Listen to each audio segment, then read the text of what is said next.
podcast made by basketball fans for basketball fans. From the hottest takes, news, analysis, and passion for the sport that we all love, this is the Fast Break Pod with Finn James and Will Tremaine. Welcome back into the Fast Break Podcast, the podcast made by basketball fans. For basketball fans. Finn James. Will Tremaine. We are back with another episode. We've reached episode 6, and Yes. not going to lie, Will, bit of a jam-packed one we got here, isn't it? Yeah. Lots of games to break down. Round 2 of the NBL season. Some teams playing 2 games this round. So lots to get into. Finn and I as well. We actually went to the home opener for the Breakers at Spark Arena. We'll get into that soon. But first, start off as usual. As we always do. World news. What do we have from this week, Finn? Nothing too crazy, just a few little rugby results with the Rugby Championship wrapping up. All Blacks bounce-back performance, I think it's safe to say, against the Wallabies. They beat the Capital Curse, 33-13 win in Wellington over the Wallabies. A much better game. Yeah. I don't really have much to say there. That was the last game for TJ Perinar and Bowden Barrett as well, I believe, in New Zealand. In New Zealand. So it was good for them to close out. Sam Cane, 100 caps. Yep. In their home arena, down in Wellington there. So that was good. And South Africa turning it around from last week as well, dominating Argentina, 48-7 win. Bound to happen. I think that's what we expected from the first game, especially them being at home again for this one. So they closed that out, and they are the Rugby Championship winners for this year. But Lastly, F1 news as well, Will. Yeah, Liam Lawson, it's official. He's got his seat. Ricardo's been dropped, so he'll be racing for the remaining 6 races of the season. Still yet to be confirmed for his seat next year, though. Surely he does get that, though, if he races well. Yeah, he has to. Yeah. I think they might be leaving that as without a contract for next year for the possibility of him maybe going into that top team to replace Perez.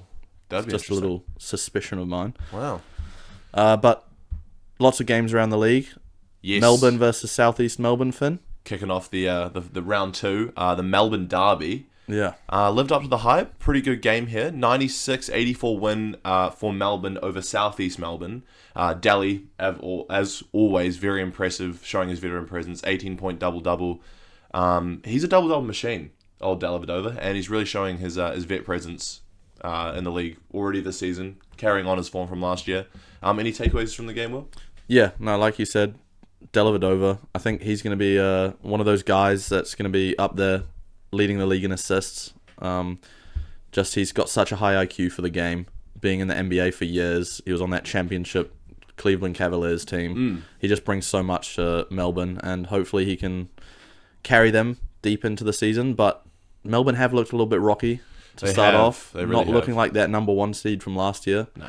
But it was a good game to start off round 2. Yeah, it was. And following the next game, Illawarra played Brisbane, 113-101 win for them. Trey Kell, 30-piece chicken McNuggets. I think it was his career high. Don't bring up chicken nuggets, Finn.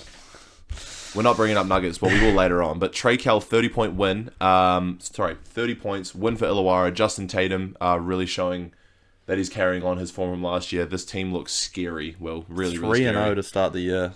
I think that's a lot to do with the coach. I think he's unanimously the best coach in the NBL at the moment. I think Just so the way too. he's been able to turn that team around. They're looking like definitely a contender going forwards. For sure. And Sydney and Perth, probably my game of the round, Will. Oh, everyone's game. Very, very, very close game here. 88-87. Sydney with the win. Jalen Adams, 27. Xavier Cooks, 22. Combining for damn near 50. But a 1-point win. Perth, Bryce Cotton had himself a 20-piece as well. Christian Doolittle had a pretty good game himself. But Sydney just tipped them up over the line down there in Perth. Yeah, they're going to be the 2 of the top teams throughout the whole season, I think. That's definitely a possible playoff matchup, which I'd love to see. Back and forth. Sydney just pulled away with it in the fourth quarter there. But they're just so stacked. Sydney's can't believe stacked. 27 points for Adams, 22 for Cooks, and then they have Cam Oliver coming off the bench as well. That's just crazy. I think he's almost guaranteed going to win that 6th Man of the Year award if he stays on the bench. There. My Mojave King take might be thrown out the window if he continues to start on the bench. Yeah, that was odd, but we'll get into that a bit later on. Cairns versus Adelaide. Potential wooden spooner matchup right here. Yeah, I think those are the 2 teams that are probably going to be towards the bottom of the ladder. Hope maybe they'll prove me wrong. But it was a high-scoring one, though, Finn. 101-97, Cairns getting the win over Adelaide. Rob Edwards with a 31-piece. You're looking like a Bad, very not bad. impressive import to bring over there. And your guy, Montrez. Montrez, 20 points, 9 for 11 shooting. He's still coming off the bench, still trying to find his feet. I guess maybe still, like I said in previous episodes, a bit out of shape. But impressive that his field goal percentage is very high. Only 5 boards for him. But he's looking pretty comfortable early on. And DJ Vasiljevic had 24, but he shot 8 for 23 from the field, Will. Yeah, but he was 4 for 8 from 3. So Just that quite odd. He must have been missing... I think he was middies. missing a few of those middies. Yeah. Yeah. Good game. And Tassie versus Melbourne again. Finals rematch? Again, they played in the first round. Yeah. So Tassie get a bounce back win. Obviously, they lost in the... They did lose in that opener. Yeah, they did. But Tassie, 81-72 win there. Will Magnay, really impressive game from him. 18 points, 11 boards, 5 blocks, and 3 steals. It'd be nice if Freddie Gillespie could do that. That's what we brought him in for, but looks like we needed to go after Will Magnay instead. Well, he's an Australian local. Yeah. He was on Tassie last year. Quite an impressive player. Played in the Olympics as well with Jack McVeigh, but he looked really good. And, of course, as well, Illawarra again played Sydney. Probably top... Is it safe to say these are probably the 2 best teams in the NBL, Will? I think so far from what we've seen, I think it's Illawarra, Sydney, Perth, and the Breakers, I think, have been the 4 most impressive teams to start the Through season. 2 rounds, yeah. Through 2 rounds. So, yeah, it's early on, but Illawarra starting 3-0. Yeah, I think they're definitely looking impressive. 96-89 win over Sydney. That was the other game, I think, on Sunday night as well. Still surprised Cam Oliver still hasn't got a starting nod. Got 15 off the bench in that game as well. Yeah, so. pretty impressive performance from Cam Oliver. Like we said, probably going to be 6-man if he does continue this form and doesn't get put in that starting lineup. But of course, the reason we're all here, and the last game of the round, the home opener for the New Zealand Breakers versus Southeast Melbourne Phoenix at Spark Arena. Like Will said earlier, we did get down for the game. Shout out to our guy from 33, Stephen. He managed to hook us up with some free tickets. So we appreciate that, mate. But it was great to be able to go along to the home opener, Spark Arena. It was popping off. It was good. For opening game, I expected a decent crowd. It was pretty packed. Like obviously packed. A few empty seats near the top and the nosebleeds, but for the most part, the lower levels, the court sides, all the diamond seats and stuff like that, pretty packed out. The MC, I think Simon Edwards, the GM. Shout out Simon Edwards. Very entertaining. Entertaining. You could say. Yeah, he gets very excied. He likes Gangnam Style, and he runs around the court very quickly. And he likes to whisper to the crowd as well. He does. Yeah, he really does. But he gets the crowd involved, which is really good. Yeah. Like, it's actually quite an entertaining atmosphere at Spark Arena. I'm not going to lie. All the younger kids and families that are there seem to really enjoy it. The screaming children behind me when Nate Sobey's shooting free throws, that was going to be a nightmare I'm probably going to have for the next 2 weeks. But I mean, it worked. They didn't shoot particularly well from the free throw line, old Southeast Melbourne. But no, an 81-79 win, a nail biter. My heart rate had to check it after the game. Almost had a heart attack, but for the most part, the boys did get over the line. And all round, quite good experience. Apart from one little minor mistake at the start of the night that me and Will might have ran into. Yeah. So we decided to get some food while we're there. As I mentioned before, chicken nuggets. What were they like? They were like chicken tenders. The Chicks combo from Spark Arena. Breakers, you need to step your game up there. I don't even know it's the Breakers fault. I think it's just Spark Arena. Spark Arena, that was an awful experience. $16 for some of the worst French fries I've ever had. We both left that game feeling pretty... I spent $28 on one alcoholic beverage, and because obviously that's more than a soft drink, and 5 chicken tenders and like half a portion of chips. Awful. I didn't feel very good after. No. It was an interesting experience.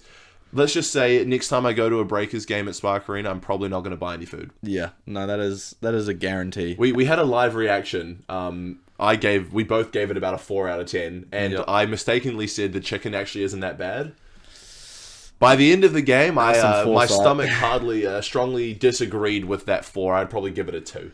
A 2's generous, if we're being honest. I would never, ever go anywhere near that again in my life. The deluxe hot dog didn't look too bad. Maybe I should have gone for that. Mate, it makes me sick just thinking about their food now. But the other thing I wanted to mention, Sunday night game, I quite like that. Especially for the families. I think more sports leagues around New Zealand and the world in general, they need to have... I think Sundays is a good day to host Yeah. games. I know they do it in like the US with The Sunday NRL football. The NRL does it too. It's just good for like families. People on Saturday nights, especially maybe younger people, they're going out. But Sundays, especially for families, it's usually the one day where everyone's just there to relax. So it was good to see it. 7:30 p.m. Maybe you could do it a bit earlier for families. Yeah. But yeah, I think that's- Sunday games, sprinkle them in here and there. I think it's good. I think it's something that Super Rugby definitely need to have a look at because they play all their games on a Friday and Saturday night, whereas like other leagues like NBL and the NRL in particular, they have their like almost premiership like games of the round sort of.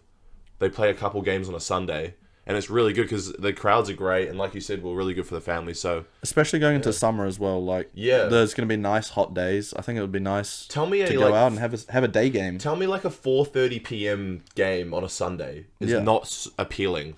No, especially exactly. an outdoor game like Super Rugby could definitely take that into account. Yeah. But yeah, Sunday night game, big fan. Keep them around. Not a fan of Auckland Transport, but I'm not going to get into it. But yeah, 81-79 win.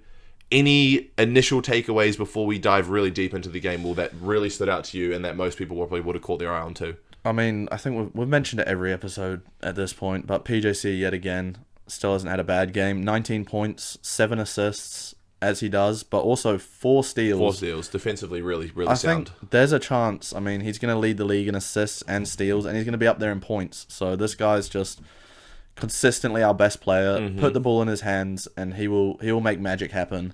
He had a couple really impressive crossover moves where he just lost his defender. Derek Walton touched earth at one point. Yeah, Derek Walton. We'll get into him. But yeah, a really impressive game nonetheless from PJC. It always is, Will. It really always is. And something that I noticed as well, Will, the fourth quarter much improved this time around. Yeah, I think it's about the first time this season, preseason and regular season, where we've actually had a good fourth quarter outing and we haven't just blown away a lead or completely given up on a comeback. We held it together there. I think we were we down 2 going into the fourth quarter? Yeah, we were down a little bit, but it wasn't much. We closed that out. It's good to see. Petteri Koponen, he's obviously got the team. He's had a good stern talking to them, and we've worked out how to be efficient in that fourth quarter. So that was good to see. Yeah, something else that did stand out to me, the first quarter was really rough. Very slow. Took a while for the boys to get into it. I don't know if they were a bit nervous in front of home crowd, but only 11 points in the first, so they were down 10 heading into that second quarter, but they did manage to bring it back, and I think by the fourth they might have been leading. So it was really good to see, but it's good tightening up that fourth quarter. Like I said in the last episode, the fourth quarter is basically the most important quarter in basketball. If we can close out, have a good fourth quarter, we're going to be able to compete with most teams in this league. So it was good to see an improvement considering the big, we almost blew a massive lead in that first round matchup against Brisbane. So really, really good to see that we are closed out despite a few iffy decisions down the end, quite a few 5-second violations, which was quite terrifying. But Southeast Melbourne had a chance to seal the game, and Nathan Sobey also missed a wide open layup to cut the lead to 2 or 1 points. But he was cooking for the rest of the game. To be fair, he was just hitting everything. He was like Southeast Melbourne's sole source of points, and Matt Hurst as well. And Matt Hurst, but that wide open layup that definitely got the crowd very, very loud. I think my eardrums, took a bit of damage from that one. They replayed it on the big screen. Yeah. Imagine you're Nate Sobey, right? And you've just missed a wide open layup, butt naked, nobody around him, wide open finger roll, hit back rim and missed. He's already probably mad at himself. It's a close game. Imagine just seeing that up on the big screen. How demoralizing that is. And everyone's watching it, just taking the piss out of him. Screaming in the crowd, letting him hear it. Yeah. He was cooking for him. He was cooking. I think he had 24 on the night. Him and Matt Hurst. Matt Hurst had 20, one of the imports. But I wasn't surprised with how Nate Sobey played. I think he was 4th in scoring for Brisbane last year. I think he was averaging about 20 a game. So I had a feeling he was probably going to come out and play some good basketball. He was scoring everywhere, man. It was quite hard to stop. But luckily, missed the one shot that mattered. Had 24, but missed the one shot that probably would have made the game a lot closer, potentially even got them the win. And I think they're still a good team, Southeast Melbourne. They showed that they had a close game against us, and their import, Derek Walton, I think if he can step it up to the level that we expect, they're going to continue to be a good team going forwards. But he had a very, very poor performance, you could say. Yeah. He was struggling with fouls. He was in foul trouble a lot. He fouled out. He fouled out, and he just couldn't find his shot. He was missing everything. So that take by me that he could be a sleeper for MVP, it's not looking good. Yeah, how are you feeling about that? I mean, he didn't play particularly well in their first round matchup either. I think he was 3 for 11. I think it's early in the season, and he can still turn it around, obviously. Yeah, but I mean, he took a year off. Like, he was in Sydney 2 seasons ago, Yeah. and he was quite good then. So maybe he's still readjusting. I think the NBL's quite a unique basketball league. So Yeah. potentially he's probably still trying to find his feet again. he had some impressive performances in the preseason, so I think he's shown what he is capable of. But yeah, he's definitely going to need to work on that jumper going forwards to have a shot at that MVP. But I think that might be out of the question now. Yeah. Oh, I think it's still really early days. I think he could turn it around. But, I mean, you also said Southeast Melbourne would be a pretty good team this season. I still think they are. Obviously, they've lost their last 2 games. I think they're 1 and 2 on the season. Or maybe even 0 and 3. I'm not too sure, actually. But, you know, they're not very deep. They didn't have a lot of people coming off the bench. Angus Glover, he played about 13 minutes. And that was the most on the bench. I mean, when you have the likes of Tom Vodonovich and Ben Air on your bench, who have both proven that they're good basketball players, They need more game time. especially Ben Air. Ben Air's not playing at all, and he played for the Wellington Saints in the New Zealand NBL, just gone, and he was really impressive. So I'm really surprised that he's not actually getting any game time at all for Southeast Melbourne. Tom Vodanovich as well. He had a 32-piece game in the preseason, so I thought I'd see more of him during the game. But they obviously have Sobi. He's their go-to guy. Yeah, well, hopefully it will be as long as he down the can't stretch miss as well. open layups going forwards. I think they're going to be a playoff team. Freddie Gillespie. He's back. He again wasn't. Yeah, he's back. First game back. He wasn't starting though. They kept Sam Menenga in there. 2 games in a row. Probably the better decision too. Definitely, I'd say the better decision. I think that take of mine is paying off. I would continue with Sam Menenga going forwards unless he really falls off a cliff. But Hopefully Gillespie, not literally. he looked good defensively. I think as he's shown. But you know, he's getting into foul trouble almost every game. And Sam Menenga, he's just shown he can shoot the ball. He can get his own buckets. You can go to him in the post, and he's most likely going to get you some points. Whereas Gillespie, we just haven't seen that from him. So I think that starting spot going forwards is going to remain Sam's unless Gillespie can really impress. I think there is a chance for Sam and Freddie to start alongside each other at some point during the season too. I feel like that is something Pateri might experiment with down the line. But at the moment, Jonah Bolden and Sam at that starting position, it does look good. The ability, I think attractive is the right word here. Sam Menenga and Jonah Bolden with the ability to stretch that floor. Jonah Bolden shooting 7 threes. Not sure how I feel about that. He made 2, I believe it was. He made a clutch one as well, yeah, to be but fair. I do not want to see Jonah Bolden shooting 7 threes a game. Sorry, Yeah. but I don't mind Sam shooting 7 threes a game as Yeah. a big, but the reason I feel like Jonah's open, he's open for a reason. and he needs to be down in the paint. He's shown how much of a threat he is on the O boards. And he got a really nice putback dunk in the game too. Yeah, he so did. he's showing that he's athletic and he's hustling on the rebounds, but I don't like watching him just jack up threes. No. It's not something I want to see. In terms of Sam coming off pick and pops and shooting threes, I love that. That's literally what he's been training for the last, I don't know, year, probably when he was in Cairns. The off season, you could tell he's definitely been working on that jumper even more. So, Jonah Bolden, 7 threes, buddy. You made the clutch one. Fair play to you. But, I mean, I'd love to see more of those shots go to somebody else on the team. Yeah, I think someone who needs more game time as well was Mojave King. He hit a couple of threes early on in that game. He started the game. He started the game, but he just didn't get as much game time as I thought. For someone that's come over from the States, very highly touted player, prospect. I want to see more from him, and he's shown his athleticism as well. I want to see him driving to the basket more. But Matt Mooney, who came off the bench this game, really good second half. really impressive outing. He hit that one buzzer beater 3. Was it at the end of the third quarter? Mitch McCarron threw like a tutty down to him. They had about 1.3 Player on the jumped clock. past him, and he had that kind of a wide open look, and that really got the crowd going as well. Yeah, he was really good off the bench. I don't know why he was coming off the bench. I still think Matt Mooney should be in that starting 2 position with Mojave off the bench. But I mean, they played a similar minute spread. But in terms of Matt Mooney, man, second half, really good. Looked confident shot the ball really well. 15 points. 15 points. He's definitely solidifying himself as that number 2 scorer behind PJ. 100%. And that's why I think he should still be starting. Yeah. I'm not sure. I don't mind Mojave King starting. I think he's very capable of starting at that 2 position. But I still think that Matt Mooney should probably be ahead of him, and Mojave King can come off the bench with Mitch McCarron and kind of run that second unit, which I've spoken about quite a bit. But I mean, I think they're pretty interchangeable, right? Because Yeah, Matt Mooney, he's shown his offensive capabilities. Maybe how you're talking about how Mojave could lead that second unit. Matt Mooney could also do that. When Yeah. PJC's off the court, you want a guy to put the ball in his hands and he could get a bucket. And I think Matt Mooney can be that guy, as well as Mojave King. So I think both of they're them both can do it. they can both do it. I both want to see them both on the floor more.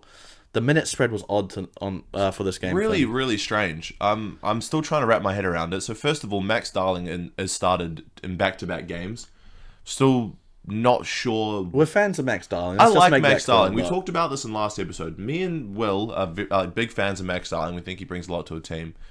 shouldn't be It's starting. confusing seeing him start at the 3 spot where I feel like we could put somebody else there.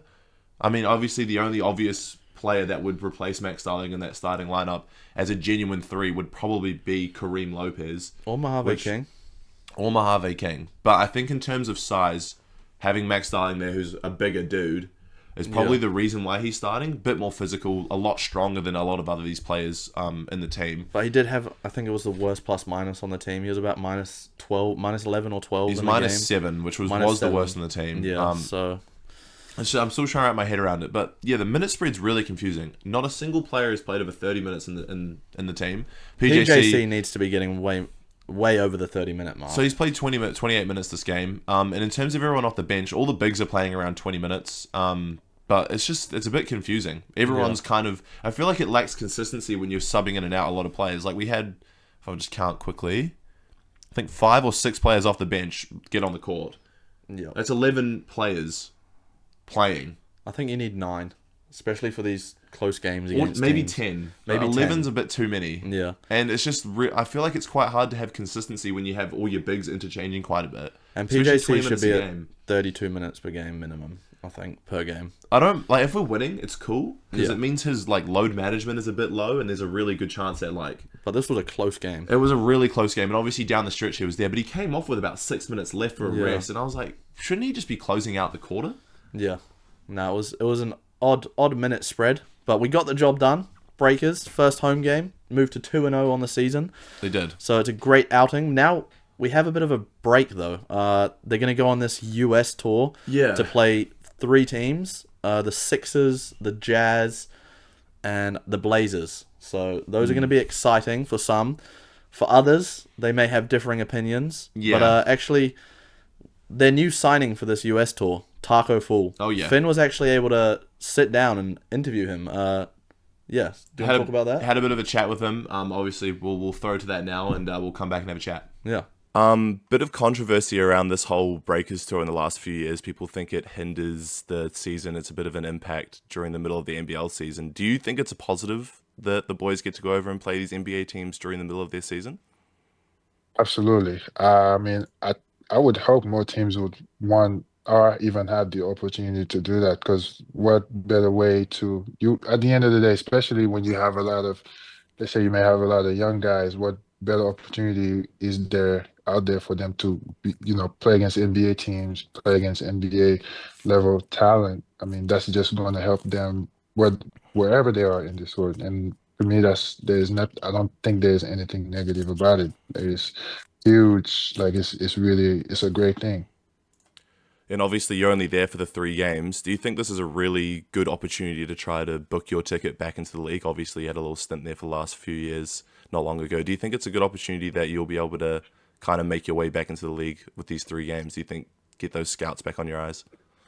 I mean, yeah, I mean, anytime you get to play in front of these people is a great opportunity. And at the end of the day, we all want to play in the NBA. But like I say, I'm really focused on going out there and, showing that I still belong and whatever comes out of it, comes out of it. But like I said, I want to go compete. I'm really excited to meet everyone on the team. I've heard great things about the team, and I'm really looking forward to compete with them. Just one last thing from me. Obviously, you kind of became viral probably about 5 or 6 years ago in high school. One thing that I remember from you in college is that March Madness game in 2019 against Zion Williamson, RJ Barrett, Cam Reddish. Where do you think that game ranks amongst some of the best games in your career? Oh, yeah, that's a good question. Definitely tough. I mean, that game was there was just so much at stake, especially us coming from UCF. I think that was the first time we've made it that far in that stage, so it meant a lot for us. It meant a lot to the school, and we wanted to go out there and just give it everything that we have. Trying to put the school, on the map. It meant a lot for Coach Dawkins. He's a Duke alumni. Playing against Coach K and guys were there was a lot of hype around it, and we really came close. That was a very heartbreaking game to this day, even thinking about it. We were just so close to accomplish so much more, but I think we, you know, we had a great year. We didn't end the year the way that we wanted, but I think the bond that we created that year and what we accomplished that year will be something that we will always remember. And how did you actually end up in the US? Obviously, you're from Senegal. You went over and played high school hoops in Florida, obviously to UCF. Who scouted you? How did you get over there? Anyone you want to give a shout out to? I mean, it was pretty random. So it was this guy. His name is Ibrahim. He had a academy in our neighborhood, and he just randomly met me while I was coming back from school one day. He came to spoke to my mom about potentially me playing basketball. It's like, your son is pretty tall. I think he should play, and we can help him, get to the States and have a scholarship. And that's pretty much how everything started for me. Beautiful. Thank you, Tacko. Hmm. See, I was lucky enough to chat to Tacko on a bit of a Zoom call, throw in a few questions out there about his career and what he'll bring to the Breakers. But one question that I threw out there, which his answer was, you would have heard it.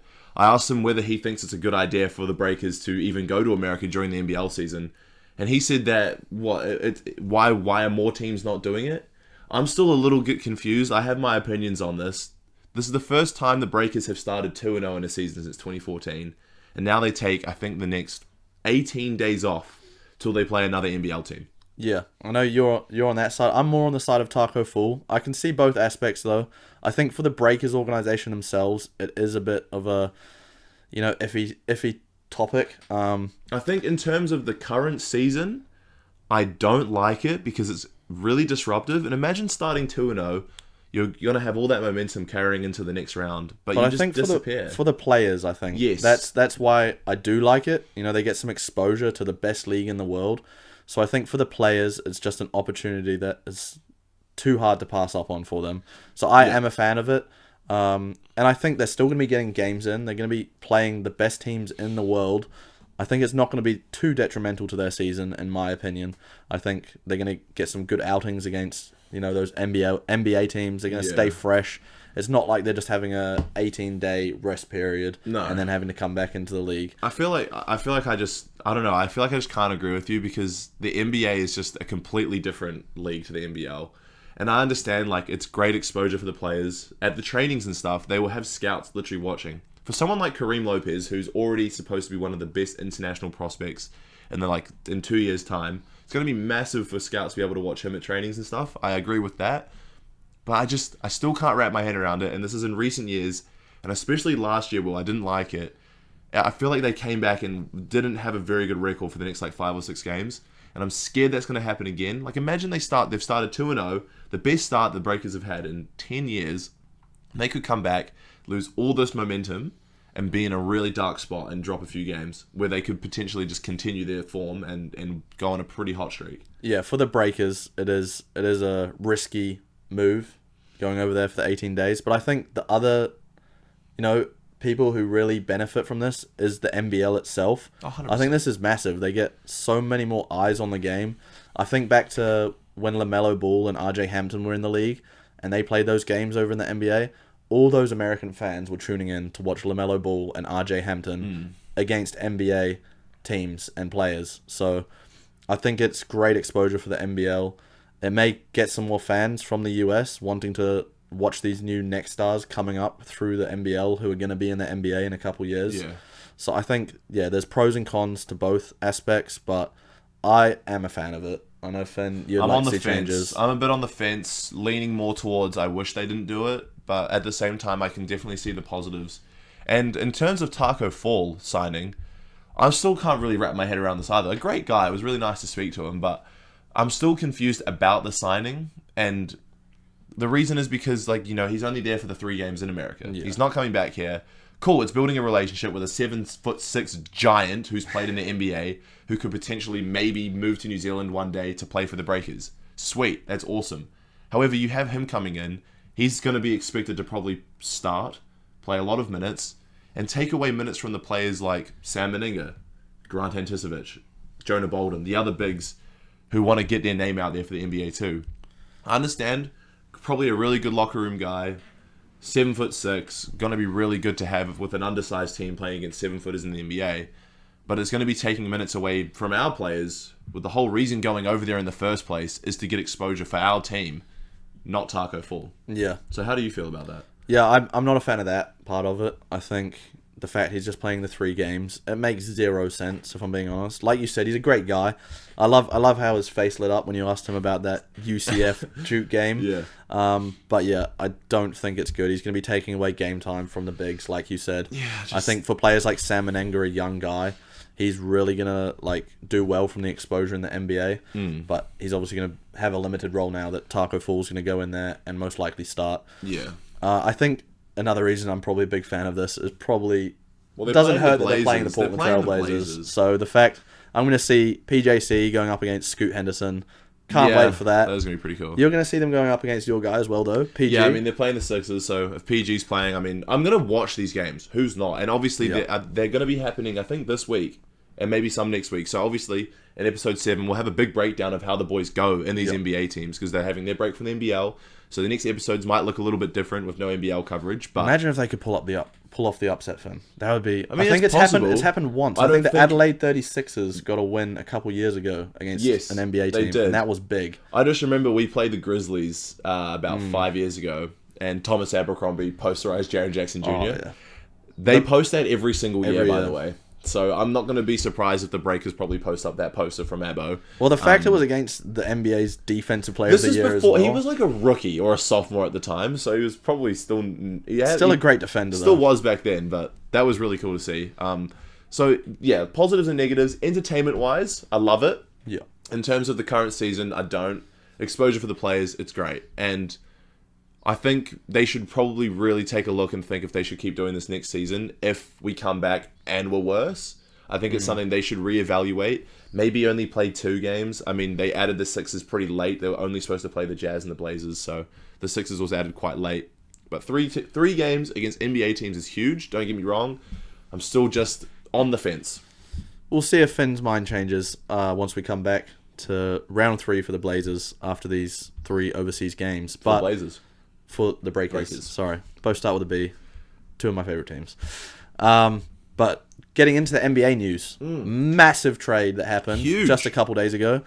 Karl Anthony Towns is officially a New York Knick. Crazy. And Julius Randle and Dante DiVincenzo, end of the Nova Knicks already. Oh, yeah, I didn't even... Yeah. Power of friendship just It's over. disappeared like that. There were 4, now there's 3. But those 2 guys are making their way over to Minnesota. What are your thoughts on this trade, Finn? Who's the winner, or was it a win-win trade? I have no idea. Honestly. Why did this trade happen? Cat didn't request a trade. I'll tell you that much for free. He literally came to Twitter and just posted 3 dots after the trade had happened. He was in the Minnesota shooting practice facility with his dad at 3 a.m., probably digesting it all.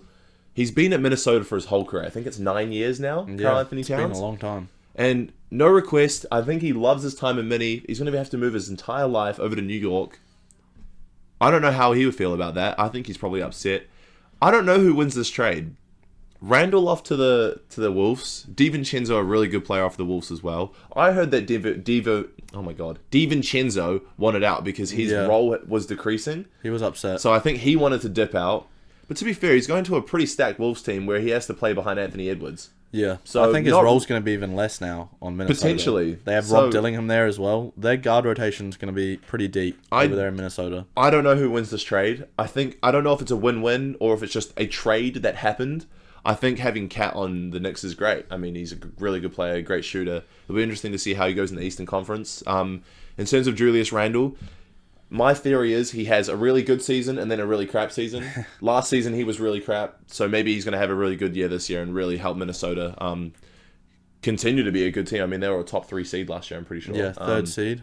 I think it's a win-win trade, if I'm being honest. Yeah. I like you said, it's an odd trade. Did not see this coming.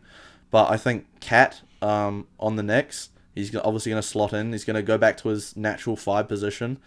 He's going to be able to space Is the Mitchell floor. Robinson out for the season? No, he's going to be back, but he'll be coming off the bench. Okay. So Karl Anthony Towns, he's going to be able to space the floor there in New York. They're going to have shooters everywhere. I think he could even be the number 1 option scoring-wise. It'll be interesting to see him and Brunson, obviously. But then they have Mikal Bridges, OG Anunoby, Josh Hart. That team is just stacked now. They're obviously going to be a contender for the Eastern Conference champs. Absolutely. And as for Minnesota, you know, they got Rudy Gobert at the 5 there. Now they have a more natural 4, Julius Randle slotting in next to him.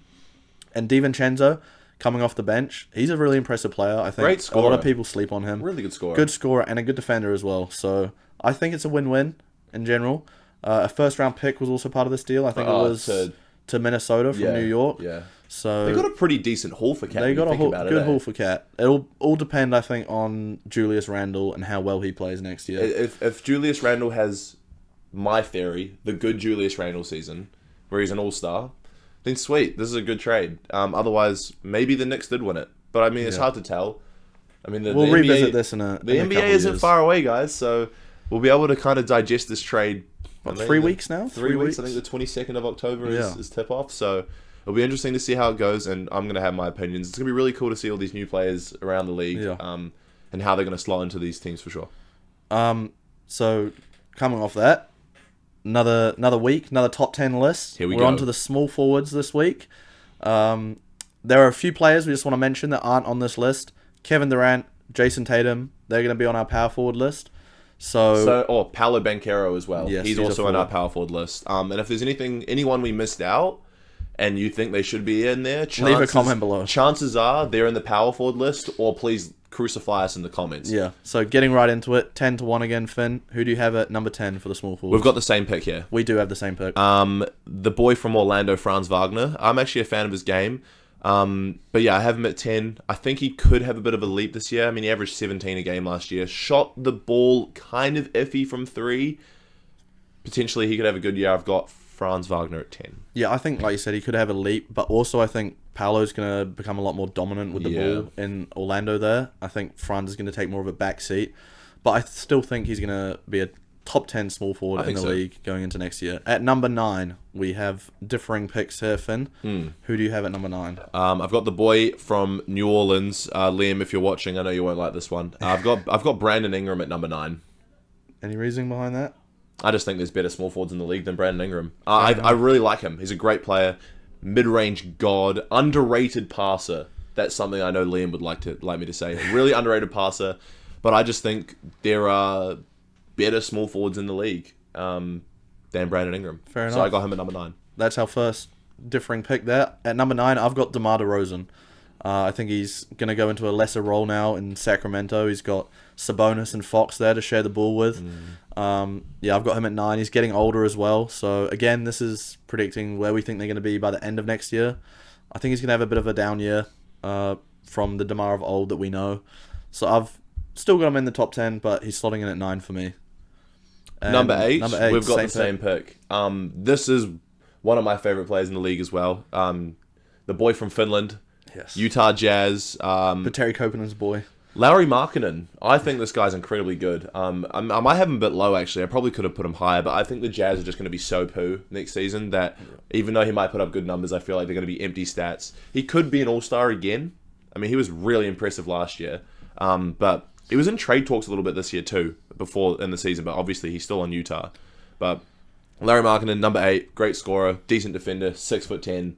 What more do you want from the Finnish guard? Yeah, I've got him at number 8 as well. I think he's going to average some insane stats. I really love how he was able to turn his career around, you know. There were points where, when he was on the Cavs there, people were saying he was a bust, which is just crazy to look at now. You know, he was in that trade with Donovan Mitchell, and he's really made that trade look like a win for Utah as well.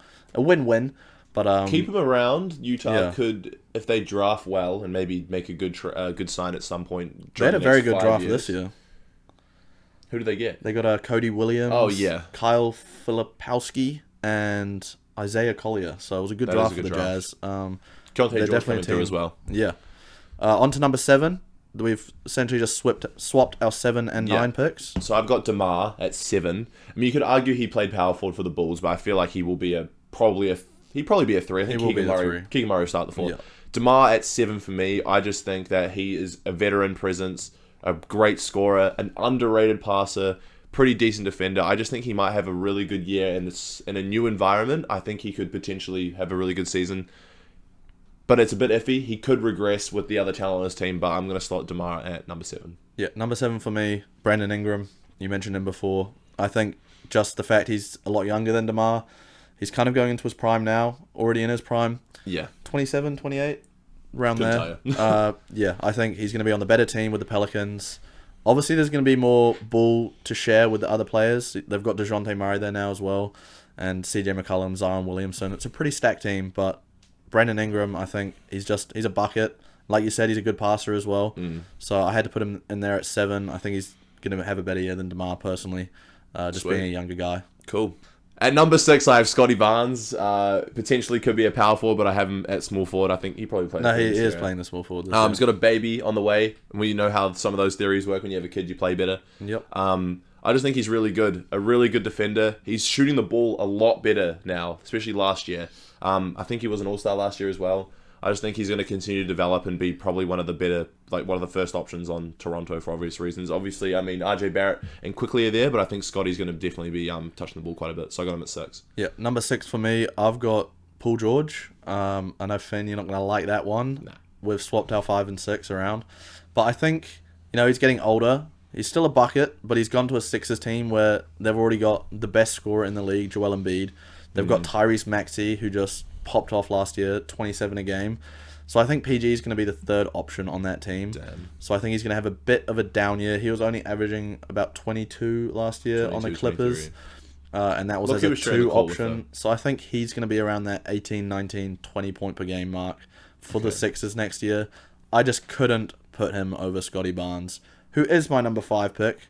You got PG at 5. I have PG at 5. Yeah, so we've just swapped those 2 around. I think Scotty Barnes, like Finn said, he's just a much younger guy, and he's also a very good passer and rebounder. He's kind of that guy that's going to get you a triple-double every now and again, and definitely he's going to be the number 1 option on that team. That's why I have him at 5. You have Paul George at 5. I have PG at 5. I think he's going to still get some good touches on Philly. I think potentially they might share the load a bit more. The only reason Maxey probably got up to that 27 points a game was Joel being quite injured last season.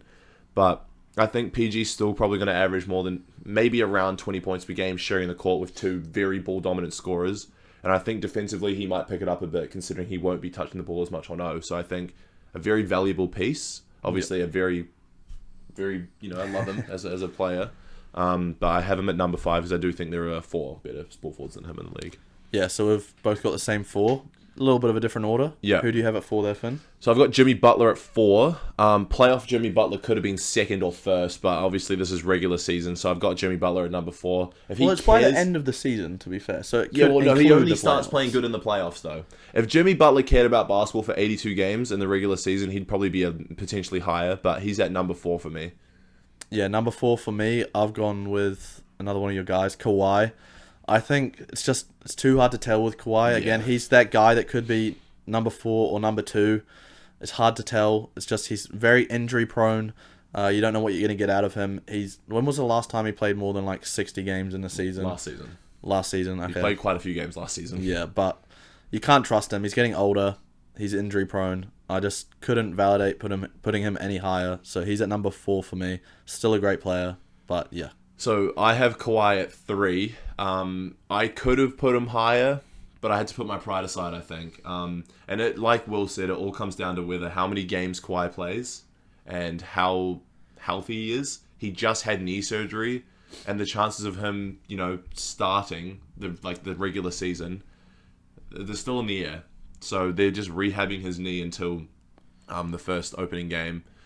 So I could have had him at 2. because he might have a leap with PG leaving and James Harden being, point James Harden now, great passer. But it's hard to say where he's going to be by 82 games. So I had to put my pride aside and have Kawhi at 3, sadly. Yeah, 3 for me. I've got Jimmy Butler. You mentioned him before. He does step it up a load in the playoffs. I'm including the playoffs. It's the whole of next season. Oh, okay. I think, the playoffs is a part of that. The Heat, I think, are going to be a playoff team. They might get in there through the play-in. But Jimmy Butler, it's just... He's that guy, bro. He's like a mini LeBron. I think I saw an article the other day where they're comparing who's the most similar player to LeBron over the last decade. Jimmy. They said Jimmy, based on all the advanced statistics. He's just able to lead that team. Great passer, great rebounder, great scorer. He's at 3 for me. Okay. 2 and 1, we've got the same. So, Jaylen Brown at 2, LeBron at 1. Yeah. Jaylen Brown had a really impressive final series. Won Finals MVP. I think he was the best player on Boston. Oh, definitely. And I think potentially he probably might have a better season than Tatum this year. That's a potential hot take. It's a hot take, but I agree with you. Like, there's a chance that he could probably become that first option. No left hand. Maybe he's worked on that. He's been in the weight room. Have you seen those photos of him? Yeah, and he shaved his beard. Yeah, he's looking... Good. Pause. But yeah, Jaylen Brown at 2. What do you have him at 2? Yeah, everything you just mentioned. I was just really impressed with him in the finals. I think he just needs more ball in his hands. They go to Tatum a lot, but I feel as though Jaylen Brown is right there with Tatum. He showed it in the final series, won MVP. I think he's going to have another leap this year, which is crazy to say because he was having a great year last year. And I think unanimously, number 1, you can't disagree with this. It's still LeBron. It's been LeBron for 20 years now. Despite him turning 40 this year? 40, yeah. Yeah. Well, we could be wrong. Like, he could have he could regress like crazy this year. But people have said that for all the previous years. They've said it for 5 or 6 We years. can't say it until we see it. LeBron's staying just based off what he's been doing for the last 3 seasons, despite his age. The ability of LeBron to just continue to be a dominant force at his age. He's learned how to shoot threes. We'll never see anyone like him. One of the better, deeper 3-point shooters in the league. Adam Singer, you'll like that take. Top 5. Probably one of the best passers of all time. Yeah. He's still there. Unless proven otherwise, I just don't see how he's going to take a big drop this year. I think LeBron's still the best small forward in the NBA. Yeah, so that wraps up our top 10 list. We'll just briefly go through them again. So at 10, I have Franz Wagner. 9, I have DeMar DeRozan. 8, Larry Markkinen. 7, Brandon Ingram. 6, Paul George. 5, Scotty Barnes. 4, Kawhi Leonard. 3, Jimmy Butler. 2, Jaylen Brown. And 1, the king, the GOAT, LeBron James. Fair. He is the king and the GOAT. MJ fans, I'm sorry. My list. 10, Franz Wagner. 9, Ingram. 8, Larry Markkinen. 7, DeMar DeRozan. 6, Scotty Barnes. My dad, PG, at 5. Jimmy Butler at 4. The Cyborg, Kawhi Leonard at number 3. Jaylen, no left hand, Brown at 2. And LeBron at 1 for me. Lovely. And to wrap up this episode, our last picks for who is going to win the awards next season. This might be the our final last one we have. This will be our last one. We'll do coach of next the year. year. We'll do coach next week. Rookie of the year picks. Who you got, Finn? I'm going for the potential new Steven Adams. I'm going for Zach Edey. I think he might be the favorite, but I've gone with Zach Edey because I think he might fill in that Steven Adams void that the Grizzlies are missing now. A really big body, a really good rebounder, and a good screen setter. Exactly what the Grizzlies need with Ja Morant. This is a really weak draft class. There's going to be no real standout players. It's going to be really hard to tell who's going to win Rookie of the Year. But I think if it comes down to consistency and who's going to have a big impact, Zach Edey's my guy. Fair enough. I've gone with Reed Shepherd of the Houston Rockets. Like this I think he had the best preseason of any rookie. Summer League, Yeah. preseason, same thing. Same thing, sort of. Yeah, he was really impressive. I think he's going to be an absolute bucket there in Houston. My only worry is they are very stacked. They have a lot of young talent. Guard-heavy team. Guard-heavy as well. You know, they have Amen from last year, Cam Whitmore, Jalen Green, still very young. But I think Reed Shepherd, he's going to make a statement. Make a statement on the scene, come in, and I think he's going to win Rookie of the Year for the 24-25 season. Those are our picks. Let us know down below who you guys have winning Rookie of the Year. And thanks again for tuning in to episode 6 of the Fast Break Podcast.